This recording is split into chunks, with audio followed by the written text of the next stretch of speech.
Nelson Mandela, a man whose courage reshaped a nation and whose kindness touched the world. Today, we dive into the life of a leader who spent 27 years in prison, yet walked out with forgiveness in his heart.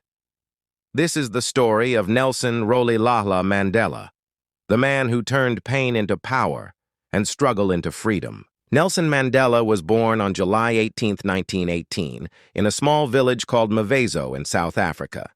He belonged to the Thembu royal family, but his childhood was simple, filled with stories of bravery told by village elders.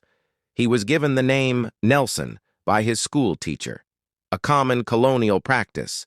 Nobody knew that this boy would one day become one of the most influential humans in history. Mandela studied at the University of Fort Hare and later at the University of Witwatersrand. During these years, he witnessed how racism controlled every part of South African life. The apartheid system, a brutal policy of racial separation, denied basic human rights to black South Africans. This injustice sparked a fire inside Mandela, a fire that would never die. In 1944, Mandela joined the African National Congress, the ANC. He helped create the ANC Youth League, pushing for more powerful action against apartheid. Peaceful protests, strikes, and defiance movements spread across the country. Mandela's voice grew louder, and the government began to fear the growing movement he represented. In 1962, Mandela was arrested for leaving the country illegally and encouraging resistance. In 1962, Mandela was arrested for leaving the country illegally and encouraging resistance. Soon after, he was charged with sabotage in what became known as the Rivonia trial.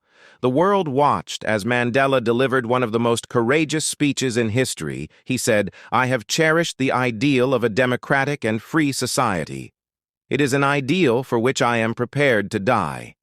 Instead of death, the court sentenced him to life in prison, and so began his 27-year journey behind bars. Mandela was sent to Robben Island, a place known for its harsh conditions. He lived in a tiny cell, worked in a limestone quarry, and received very few letters.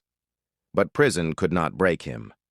Mandela read, studied, taught, and transformed himself into a symbol of hope. To the world, he became a reminder that even in the darkest prisons, a free mind cannot be chained. By the 1980s, the world had risen in support of Mandela.